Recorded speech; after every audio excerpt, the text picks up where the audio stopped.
City of Stevens Point Plan Commission meeting, recorded Monday, June 3, 2019.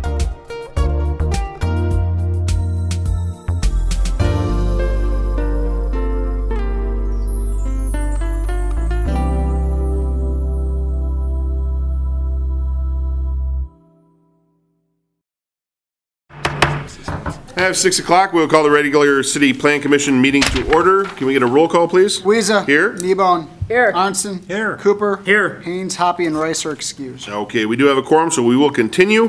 First item on the agenda is the report of the May 6th meeting on page 3 of your packet, Commissioners. Any questions or additions? Commissioner Move Cooper? approval. Thank you. Second. Seconded by Alderperson Kneebone. Any comments from the audience?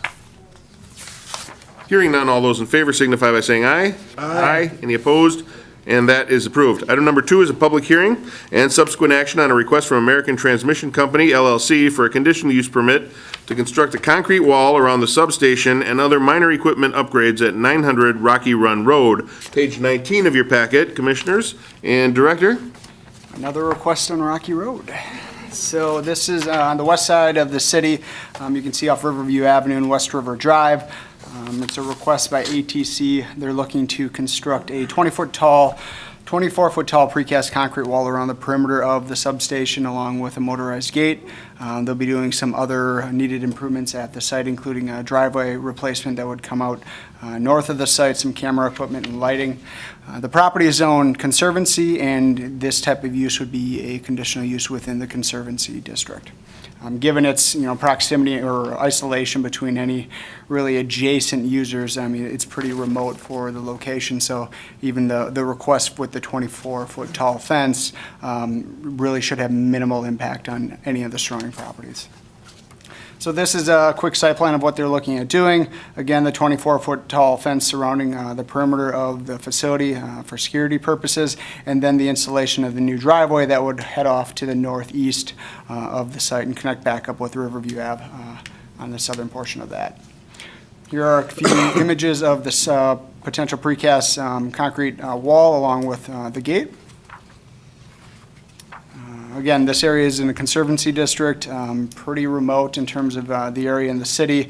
Second driveway from Double H Riverview Avenue probably would accommodate the traffic better off of that site as opposed to going to the southern part of the site.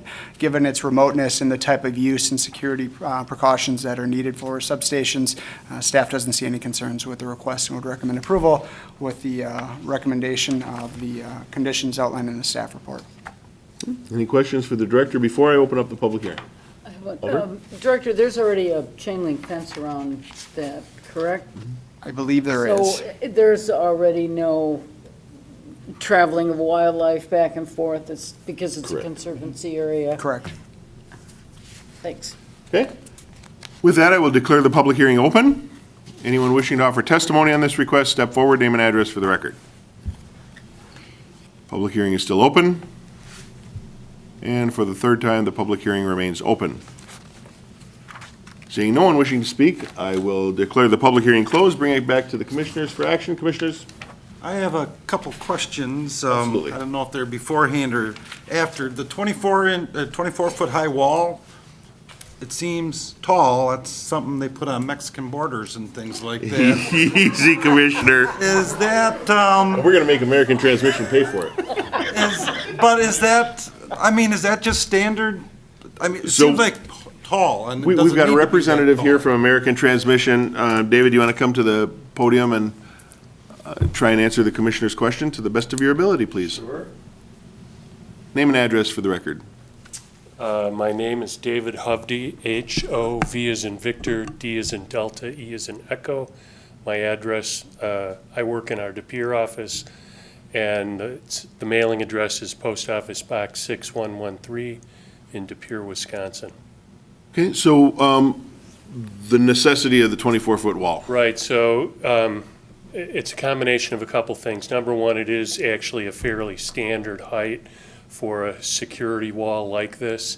Part of what went in, or what goes into the design for our facilities is the height of the equipment inside the substation footprint, and 24 feet they have decided is the the best height without making it, 40 feet tall or just ridiculously tall.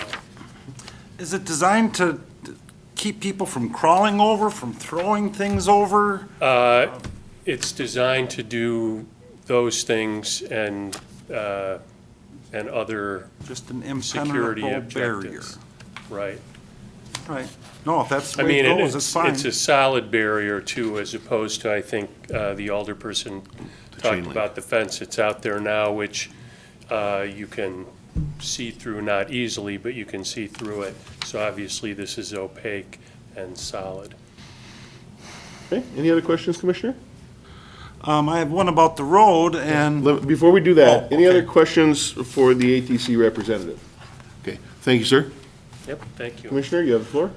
going out to Riverview Road, is that, it sounded, Director said it shouldn't be a problem, but traffic and such not crossing there, that's a busier road, it's a 4-lane road, I think, 2 on either side, and just, it seems to me, not necessarily a good position for either a road or a driveway or whatnot.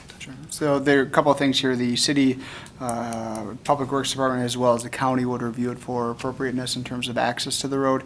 For a busier type use, it probably would be a legitimate, I think, concern that I would have as well. But just for the remoteness of this and the limited traffic that is going to go to this site, we don't see any concerns. with After it. construction, it Right. should be not much use. Correct. And then the third thing was wetlands along that road. That's a pretty wet area out there, and I wouldn't be surprised if there are wetlands in the route. And I presume, you don't have to ask people to follow the rules, they just gotta follow the rules, Right. right? Yep. But I'm asking, make sure.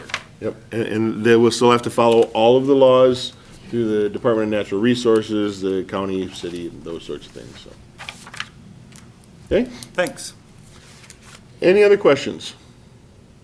If not, I would entertain a motion for the conditional use permit with the staff conditions outlined. So moved. I'll second. Seconded by Commissioner Arnson. Any other discussion? Final comments from the audience? Hearing none, all those in favor signify by saying aye. Aye. Any opposed? And that is approved. Item number 4 is a public hearing and subsequent action on a request from Point Fast Pitch for a conditional use permit to construct a pavilion at Gerke Field, 2500 Main Street. Commissioners, page 49 of your packet. Director. So this is in Gerke Park, just northeast of PJ Jacobs Junior High. You can see the location that they're wishing to install the pavilion up on the screen. The property is about 30 acres in size. It's zoned a multiple family 2 district. Several uses exist on the site, City Police Department, PJ Jacobs, a number of recreational fields. Their request is to install a pavilion shelter with some picnic tables underneath it. It's a pretty low intense request, but any improvement within this district here would require a conditional use permit, and that's the reason why they're before you. The size of the shelter, about 17.5 by 35 feet. This is a quick little rendering of what the pavilion would look like. Again, very low intensity use on the site. This item will also be in front of the Parks Commission this week as well, so any conditions or anything else as part of this approval, if they have any conditions that they wish to place upon it, I'd ask for that to be added as part of the approval or process tonight. And this is just a quick little setback, about 6 feet from the parking lot area. Really, no concerns with this request. Again, pretty low intense use. There were some number of neighbors who had actually contacted us just to determine what is there. There's typically some parking issues in this neighborhood surrounding Gerke Park. Really don't feel this is going to add to any parking concerns around the site, just another location for individuals to sit. So we don't have any concerns with the conditional use permit as presented. So we'd recommend approval with the conditions outlined in the staff report. Okay, any questions before I open the public hearing? Okay, I will declare the public hearing open. Anyone wishing to offer testimony on this proposal, step forward, name and address for the record. Alder Shore?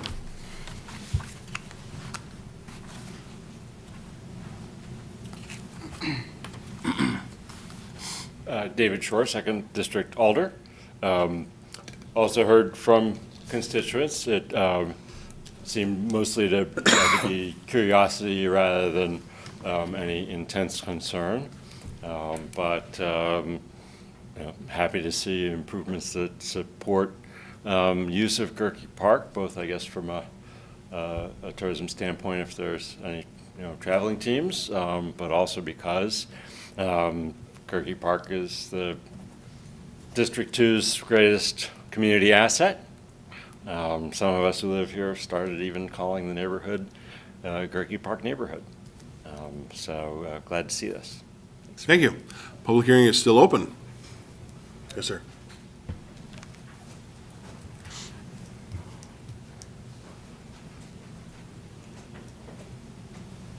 Jason Hassler, I'm with Point Fast Pitch. Our address is P.O. Box 623, Stevens Point. We just feel that it would be an addition. There's multiple people using that field, the Frisbee players and stuff. We will have a sidewalk coming off of the parking lot, for ADA, so anybody coming to watch the games, wheelchair access, get them out of rain, the hot sun. You'll be able to see both fields. We are going to meet with the Parks Commission on Wednesday, and if they have anything, but thank you for your time. Okay, thank you. Public hearing is still open. Public hearing remains open. Okay, and for the third time, the public hearing is still open. Okay, I have one item that I want to read into the record. I got this from a nearby business, so I will read this into the record under the public hearing. It is from the Christian Science Society at 2800 Main Street, specifically their treasurer, Sue Lilge, L-I-L-L-G-E. It says, new building proposal for Gerke Field. We have had concerns for years about parking in our lot when events are going on. Last year, we had an incident where a building was hit. A police report was filed, and it was taken care of. Our insurance company recommends that we put up signs that say private parking, church use only. That is what we plan to do. Would you please announce this concern at the public hearing on Monday and notify everyone there about this change? I'd be happy to talk to you about this. Please give me a call. So the church doesn't have any concerns specifically about the pavilion, but they want people to know that there is no parking allowed in the church lot for events at Gerke Field. That is a private parking lot.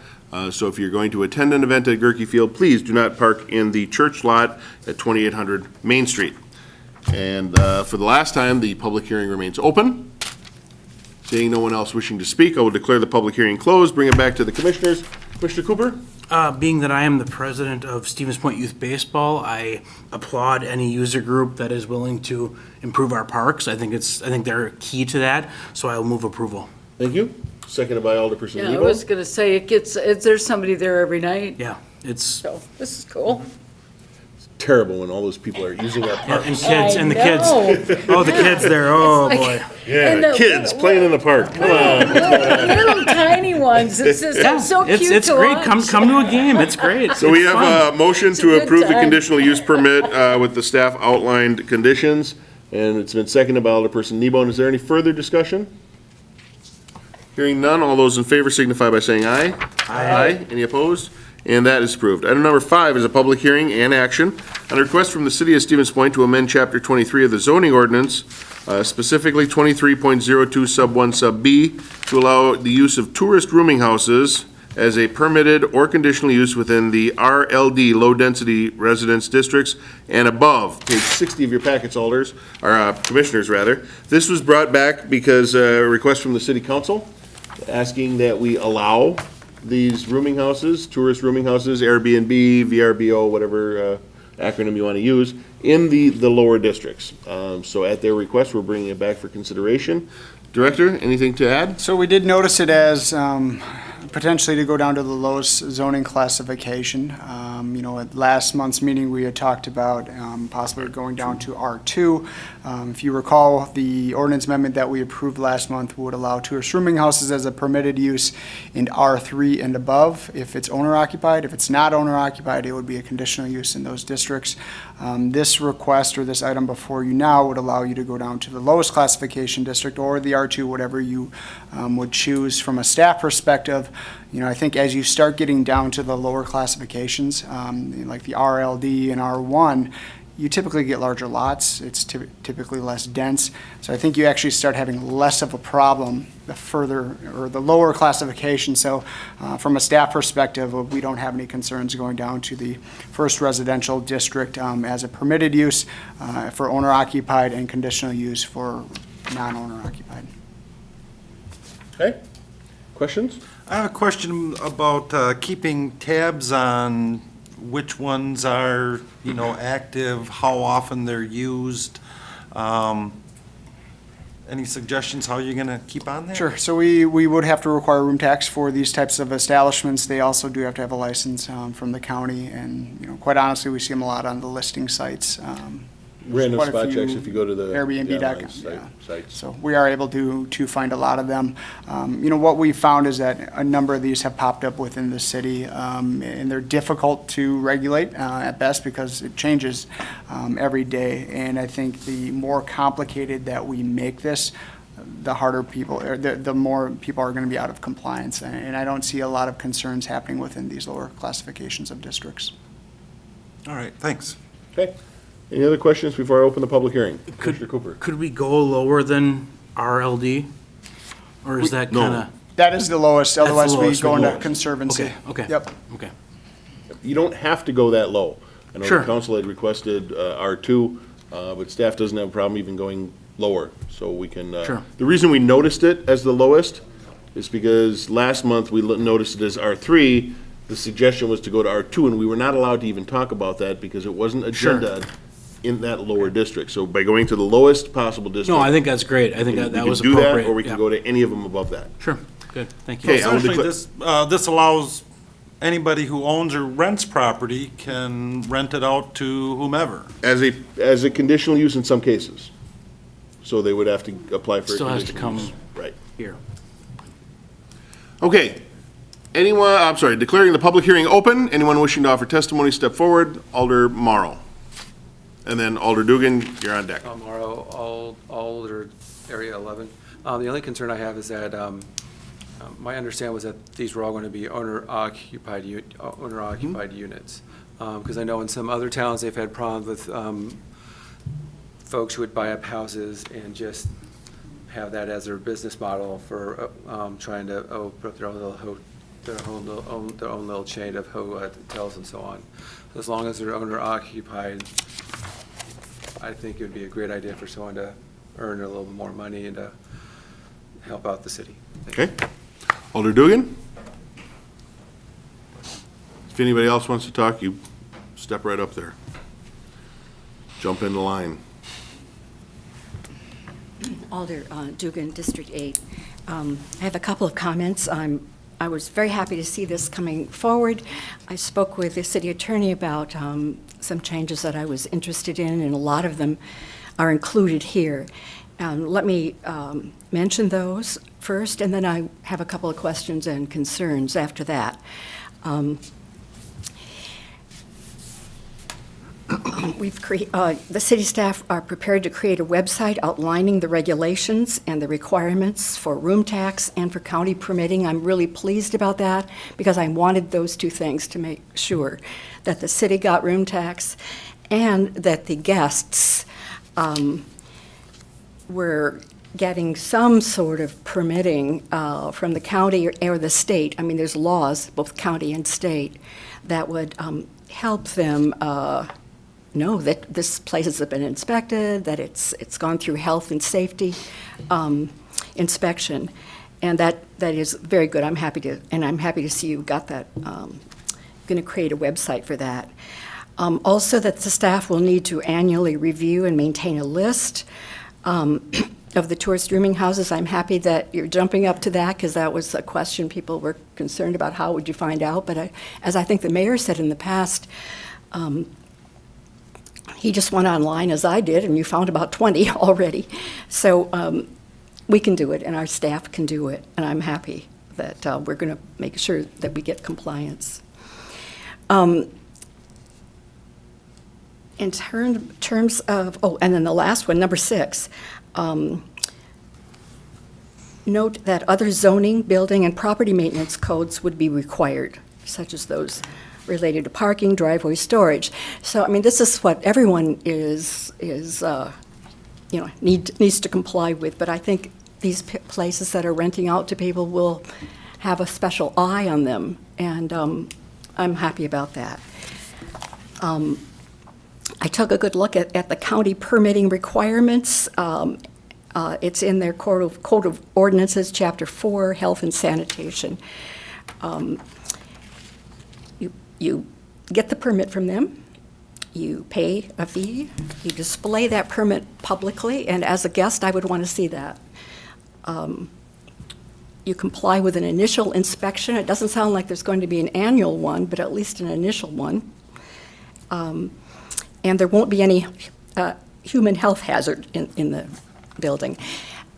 I'm a little concerned about that because some Airbnb itself, I think, suggests that that it's not just the human health hazard like infestation of pests, but also make sure that there's a carbon monoxide detector in there, and that sort of thing, the kind of thing that you would expect in a hotel or a motel or a bed and breakfast. And I hope that somehow fits in here. It isn't in the county's ordinance. So that's one of my questions. But the other question is, I'm a little bit, I think that R2 is a little questionable in terms of being typically larger in size. It's true as you go farther and farther out of the city. Actually, Alder, what the director was saying is that R1 and the low density are typically larger, not R2. Okay. Well, he does say typically larger in size, R2 districts. That would be number 1 here. Okay. So it's certainly in District 8, my district that I represent is predominantly R2. Some of those lots are about a quarter of an acre, and it would be a little tough, and I lived in one for a long time, a little tough to have renters coming through all the time. You're just 10 feet away. And then in District, in Representative Shores, Alder Shores area, those lots are even smaller, and that's generally R2. So that's a little worrisome. And that's getting close to the university, too, so there could be more there. So I'm a little bit concerned about the number.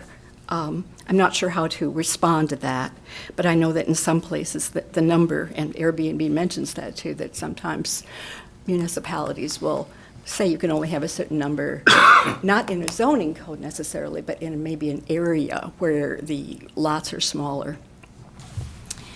At any rate, in general, I'm really pleased going forward with this, and we can probably even make it better in the future. Great, thank you. Alder Shore, public hearing is still open. Thank you, Mayor. If there's anyone else, feel free to get on deck. David Shore, 2nd District Alder, fresh from last weekend, staying in tourist rooming houses in Whitefish Bay and Milwaukee. I very much favor this. Indeed, the 2nd District is, with the exception of the dorms and the apartment complexes and the park and ball fields, is mostly R2. We saw how small the lot sizes can be when we were dealing with the placement of garbage cans. But I do very much favor this. If Sarah from the Convention and Visitors were here, she'd be emphasizing the need for more rooms in the city. That our supply is a little short of where it should be. But mainly, like it's been said, I do look at this as a way for people to earn a little extra money. And while I do share the same view of how important it is that this be in homes where the owner is present, I think that's a crucial, requirement. I actually don't favor any other measures to regulate it. I wouldn't favor any limitation on how many nights or how many of these on a street or in a district. Okay. Thanks. Thank you. Alder Nabel. Thank you, Mayor and committee. I'd like to say I appreciate that we have changed from just going down to R3, and that we're putting this, it's good enough for R3, it's good enough for the other part of the town. And I do think this is a good option for people to be able to make some money if they need to, because they're still going to be living there. And when city, way back in the late 70s, when they did rooming houses, boarding houses, basically, that's the way it was. A lot of the houses opened up, were able to have people live and board in their houses, and they lived in them. And it did make a lot of sense, and properties were kept up because the owners were there. So I really am strongly for having this only be where there's owner occupied, as much as we possibly can keep it that way, and that the money then can go into the city and get spread out so that people can use some of the taxes. And I just think the hardest part we're going to have is making sure people are registering. But thank you for doing this. Public hearing remains open. Public hearing is still open. And for the third time, the public hearing remains open. Seeing no one else wishing to speak, I will declare the public hearing closed and bring it back to the commission. Commissioners, what are your wishes? Commissioner Cooper. Mr. Mayor, I move approval of the request to amend the ordinance as presented. Thank you. Is there a second? I'll second. Second by Commissioner Arnson. Any discussion? So just to be clear, permitted use in RLD RLD. for owner occupied, conditional for non-owner occupied. Correct. Okay. That is correct, agreeable to the second? Yes? Correct. Okay. Yes. Any further discussion? Hearing none, all those in favor signify by saying aye. Aye. Any opposed? And that is approved. That'll go to council. And item number 6 is the Community Development Department's monthly report for May 2019. Where has the months gone? May. We're into June already. Director. Continue to have a fairly good year thus far. 177 permits issued in May, monthly valuation a little over 10 million. Brings our annual total to a little over 51 million compared to last year at 29, 2017 at 16 million, and 2016 at 10 million. So off to a very good start. You'll see Century permits start trickling in for the year prior. So, we probably won't beat that year, but still a very good year. To note also, the year-to-date permits over 500 already this year compared to other previous years. Again, people starting to pull permits, a lot more work going on within the city. So I would expect a very good 2019 as well as a 2020. And then violation reports, a number of violations, upticks with grass and weeds, and a lot of vehicle parking on grass. So an uptick there with violations. Okay. Any questions for the director?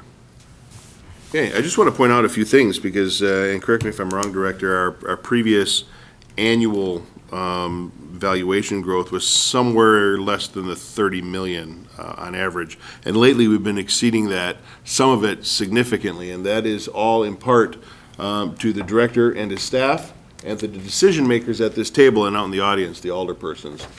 We're seeing some very good growth in the city, which is, as most of you know, one of the only ways that we can increase the amount of revenue we have to do things like street improvements and fixing our infrastructure and adding new services. So it's real nice to see some of those things starting to come back. And I know it's slower than most people want because potholes are bad every spring. But we're working on it, and we have an accelerated repair schedule, so we're getting there.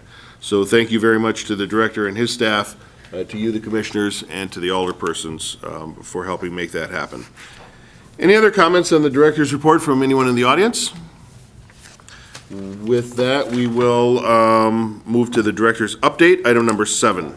A few things. One of the things that we're going to maybe start taking a look at is creating maybe an alternate member position for the Plan Commission, just to make sure we don't run into a quorum if any one of issue. you had something else going on. So it's we may summer. look at creating an alternate position to also just have another individual. If one member is then absent, then that member can sit in, so we have a full commissioner, or at least a better chance of a quorum.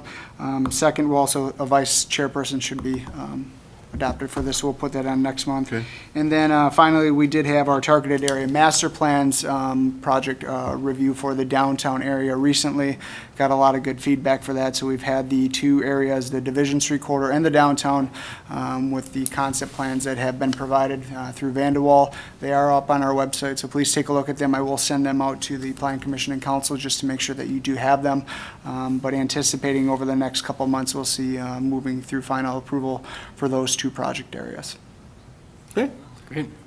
Wonderful, wonderful. And with that, our agenda is exhausted, and we are adjourned at 6:29.